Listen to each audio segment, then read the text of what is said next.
ಈಗ ಒಂದು ಪ್ರತಿಪಕ್ಷ ನಾಯಕರೇ ಶಾಸಕ ಬಂದಿದ್ದಾರೆ, ಅದಕ್ಕಾಗಿ ನಾನೀಗ ಒಂದು ಅಭಯ ಪ್ರಸಾದ್ ಮಾತಾಡಲಿ, ನತ್ಮ ಸಿದ್ದು ಸಹೋದರ್ ಮಾತಾಡಿ. ಅಭಯ ಪ್ರಸಾದ್ ಮಾತಾಡಿ. ಸನ್ಮಾನ್ಯ ಅಧ್ಯಕ್ಷರೇ, ಉತ್ತರ ಕರ್ನಾಟಕ ಚರ್ಚೆಯಲ್ಲಿ ಭಾಗವಹಿಸಲಿಕ್ಕೆ ಅವಕಾಶ ಕೊಟ್ಟಿದ್ದಕ್ಕೆ ತಮಗೆ ಅಭಿನಂದಿಸ್ತೀನಿ. ಸನ್ಮಾನ್ಯ ಅಧ್ಯಕ್ಷರೇ, ಉತ್ತರ ಕರ್ನಾಟಕದ ಚರ್ಚೆ ಭಾಳ ದಿನದಿಂದ ನಡೀತಾ ಇದೆ. ಬಹುಶಃ ಉತ್ತರ ಕರ್ನಾಟಕಕ್ಕೆ ಯಾವ ರೀತಿ ಮೇಲಿಂದ ಮೇಲೆ ತಾರತಮ್ಯ ಆಗ್ತಾ ಇದೆ, ಉತ್ತರ ಕರ್ನಾಟಕದ ಅಭಿವೃದ್ಧಿಗೆ ಪೂರಕವಾದಂಥ ವಾತಾವರಣ ಮಾಡಲಿಕ್ಕೆ ಯಾವ ರೀತಿ ಸರ್ಕಾರ ಒತ್ತು ಕೊಡಬೇಕನ್ನುವಂಥದ್ದು ಬಹಳಷ್ಟು ಸದನದ ಸದಸ್ಯರು ಬೆಳಕನ್ನು ಚೆಲ್ಲುವಂತಹ ಕೆಲಸ ಮಾಡಿದ್ದಾರೆ. ಸನ್ಮಾನ್ಯ ಅಧ್ಯಕ್ಷರೇ, ಪ್ರತಿ ಬಾರಿಯೂ ಕೂಡ ಈ ರೀತಿ ಉತ್ತರ ಕರ್ನಾಟಕದಲ್ಲಿ ಚರ್ಚೆಗಳಾಗ್ತವೆ. ಪ್ರತಿ ಬಾರಿಯೂ ಕೂಡ ನಾವು ಎಲ್ಲರೂ ಕೂಡ ಶಾಸಕರು ಕೂಡ ನಮ್ಮದು ಕೂಡ ರೆಪ್ರೆಸೆಂಟೇಷನ್ ಇರಬೇಕು ಅಂತೇಳಿ ತಿಳ್ಕೊಂಡು ಎಲ್ಲರೂ ತಮ್ಮ ಅಭಿಪ್ರಾಯಗಳನ್ನು ವ್ಯಕ್ತಪಡಿಸ್ತಾ ಬಂದಿದ್ದಾರೆ.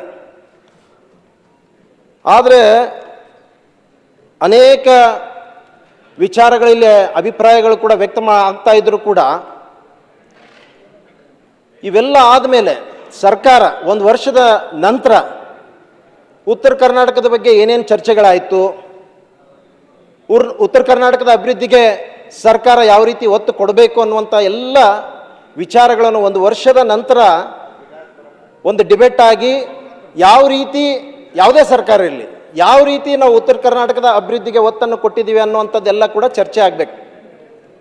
ಇಲ್ಲ ಅಂತಂದರೆ ಹೆಸರಿಗೆ ಮಾತ್ರ ಈ ರೀತಿ ಚರ್ಚೆಗಳಾಗ್ತವೆ, ಎಲ್ಲರ ಅಭಿಪ್ರಾಯ ವ್ಯಕ್ತಪಡಿಸ್ತೀವಿ.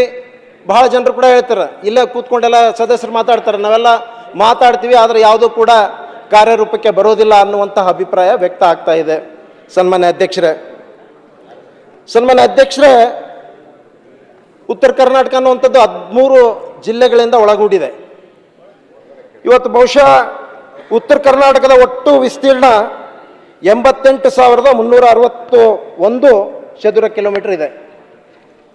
ಅದೇ ರೀತಿ ದಕ್ಷಿಣ ಕರ್ನಾಟಕದ ಒಟ್ಟು ವಿಸ್ತೀರ್ಣ 84,969 ಚದುರ ಕಿಲೋಮೀಟರ್ ಇದೆ. ಸನ್ಮಾನ್ಯ ಅಧ್ಯಕ್ಷರೇ,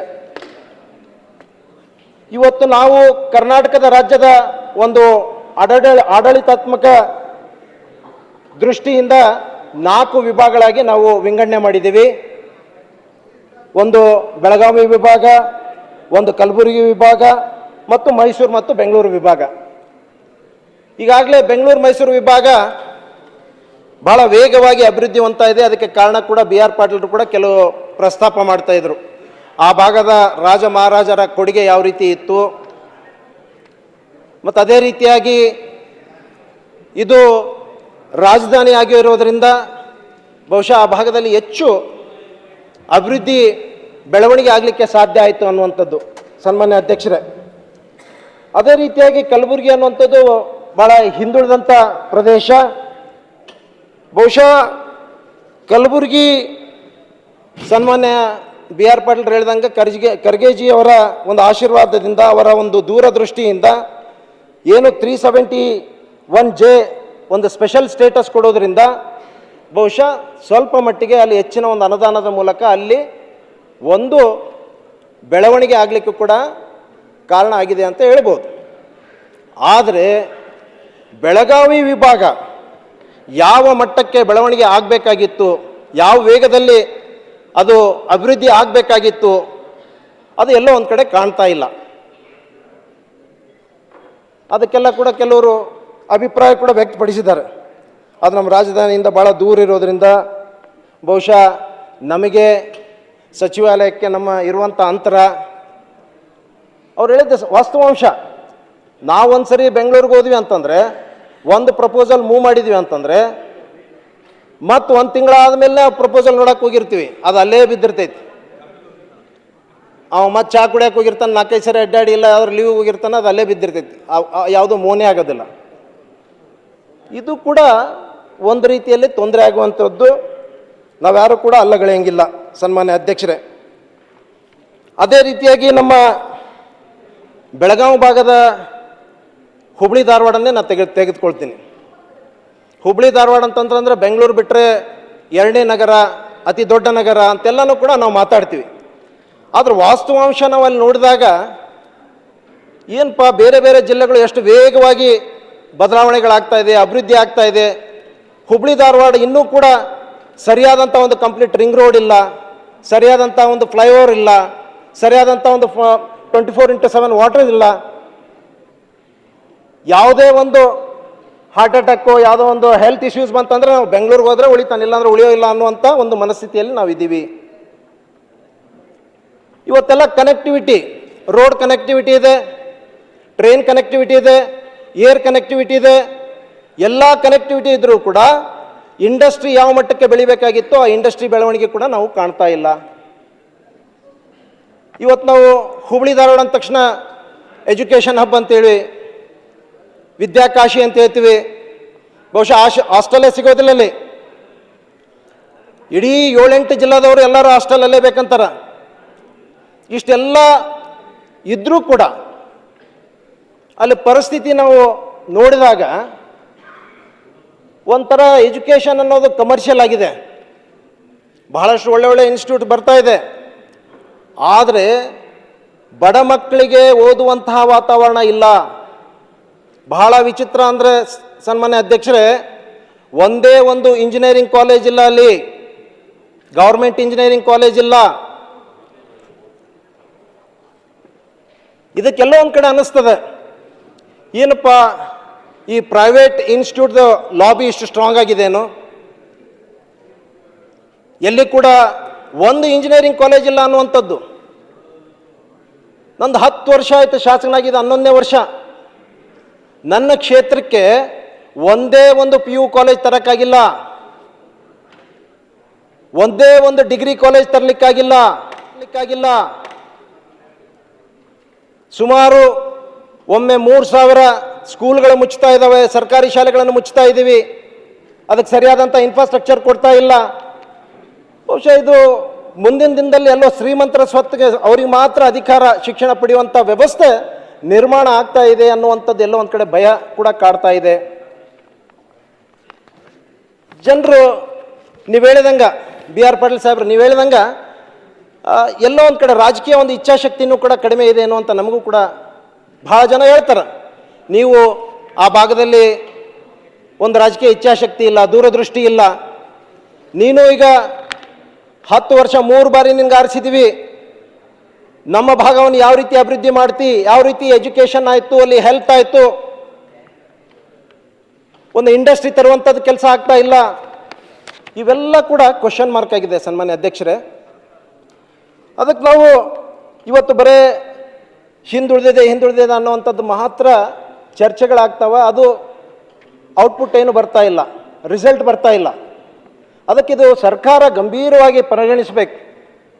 ಈ ಸಭೆ, ಈ ಸದನದ ಮೂಲಕ, ತಮ್ಮ ಮೂಲಕ ಮುಖ್ಯಮಂತ್ರಿಗಳಿಗೆ ಒತ್ತಾಯ ಮಾಡ್ತಾ ಇದ್ದೀನಿ, ನಮ್ಮ ಭಾಗಕ್ಕೆ ಒಂದು ಇಂಜಿನಿಯರಿಂಗ್ ಕಾಲೇಜು ಸ್ಯಾಂಕ್ಷನ್ ಮಾಡಿಕೊಡ್ಬೇಕು, ನಮ್ಮ ಕ್ಷೇತ್ರಕ್ಕೆ ಒಂದು PU ಕಾಲೇಜ್ ಕೊಡಬೇಕು, ಒಂದು ಡಿಗ್ರಿ ಕಾಲೇಜ್ ಕೊಡಬೇಕು. ಇಲ್ಲ ಅಂದರೆ ಬಹುಶಃ ಬಹಳ ಕಷ್ಟ. ಲಕ್ಷಾಂತರ ರೂಪಾಯಿ ಈ ಡೊನೇಷನ್ ಹಾವಳಿಯಿಂದ ಜನ ಸತ್ತೋಗಿದ್ದಾರೆ.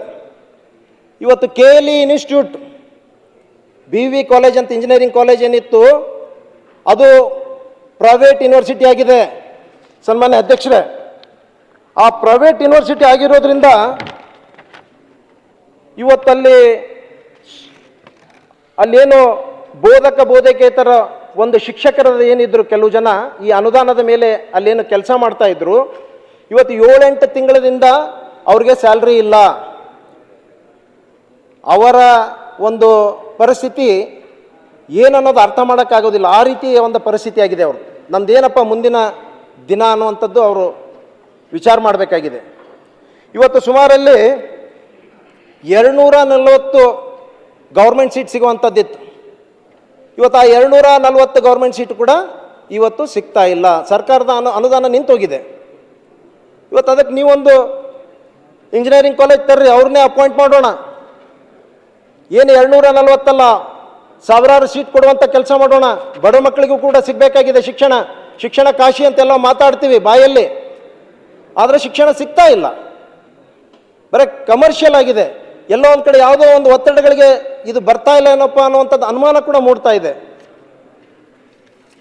ಮತ್ತು ಈ ಆರೋಗ್ಯ ದೃಷ್ಟಿಯಿಂದ ತೆಗೆದುಕೊಂಡಾಗ ನಾನು ಆಗಲೇ ಹೇಳಿದೆ, ಏನಾದರೂ ಆದರೆ ನಾವು ಬೆಂಗಳೂರಿಗೆ ಬರಬೇಕನ್ನುವಂಥದ್ದು. ಕಿಮ್ಸ್ ಅನ್ನುವಂಥದ್ದು ಒಂದು ಭಾಳ ದೊಡ್ಡ ಸಂಸ್ಥೆ, ಬಹುಶಃ ಅದೊಂದು ಸಂಜೀವಿನಿ ಇದ್ದಂಗೆ ಉತ್ತರ ಕರ್ನಾಟಕ ಭಾಗದ ಜನರಿಗೆ. ಇವತ್ತು ಅಲ್ಲಿ OPD ಎವ್ರಿ ಡೇ 2500 ಪೇಷಂಟ್ಸ್ OPDಗೆ ಬರ್ತಾರೆ.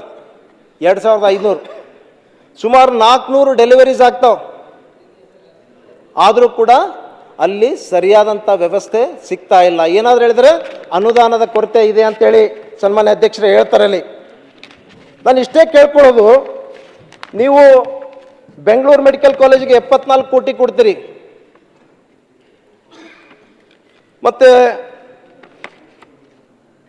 ನಮ್ಮ ಮೈಸೂರು ಮೆಡಿಕಲ್ ಕಾಲೇಜಿಗೆ 39 ಕೋಟಿ ಕೊಡ್ತೀರಿ, ಆದರೆ ಕಿಮ್ಸ್ಗೆ ಕೇವಲ 24 ಕೋಟಿ ಮಾತ್ರ ಕೊಡ್ತೀರಿ. ಯಾವ ರೀತಿ ಅಲ್ಲಿ ಬಡ ಮಕ್ಕಳಿಗೆ ಆರೋಗ್ಯ ಕೊಡಲಿಕ್ಕೆ ಆಗುತ್ತೆ ಸನ್ಮಾನ್ಯ ಅಧ್ಯಕ್ಷರೇ? ಅದಕ್ಕೆ ನನ್ನ ಒತ್ತಾಯ, ಈ ಸದನದ ಮೂಲಕ ಸುಮಾರು 100 ಕೋಟಿ ರೂಪಾಯಿಗಳನ್ನು ಗ್ರ್ಯಾಂಟನ್ನು ಕೊಡಲಿಕ್ಕೆ ನಾವು ಒತ್ತಾಯ ಮಾಡ್ತೀವಿ. ಉತ್ತರ ಕರ್ನಾಟಕದ ಅಭಿವೃದ್ಧಿ ಅಂತೇಳಿ ಸುಮ್ಮನೆ ಹಂಗೆ ಹೆಸರಿಗೆ ಹೇಳಿದ್ರೆ ಆಗೋದಿಲ್ಲ. ನಾನು ಒತ್ತಾಯ ಮಾಡ್ತಾ ಇದ್ದೀನಿ ಸನ್ಮಾನ್ಯ ಅಧ್ಯಕ್ಷರೇ.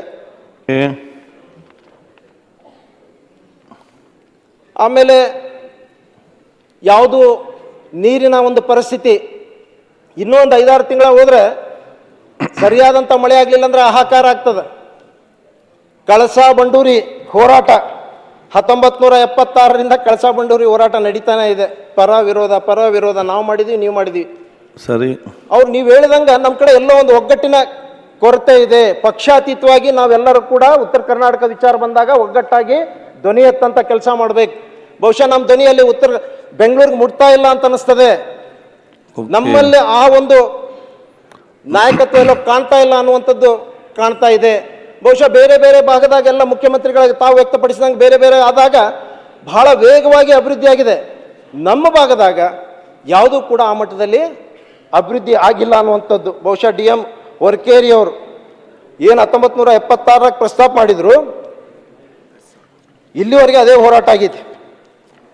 ನ್ಯಾಯಾಧೀಕರಣ ತೀರ್ಪಾಗಿ ಸುಮಾರು 13.42 TMC ನೀರಿನಲ್ಲಿ 5.42 TMC ಕುಡಿಯುವ ನೀರಿಗಾಗಿ ಅನ್ನುವಂಥದ್ದು ಆದರೂ ಕೂಡ ಇವತ್ತಕ್ಕೂ ಕೂಡ ಅದರಲ್ಲಿ ಕೂಡ ರಾಜಕೀಯ ಆಗ್ತಾ ಇದೆ. ಇವತ್ತು ಅರಣ್ಯದ್ದು ಕ್ಲಿಯರೆನ್ಸ್ ಇಲ್ಲ, ಪರಿಸರದ ಕ್ಲಿಯರೆನ್ಸ್ ಇಲ್ಲ.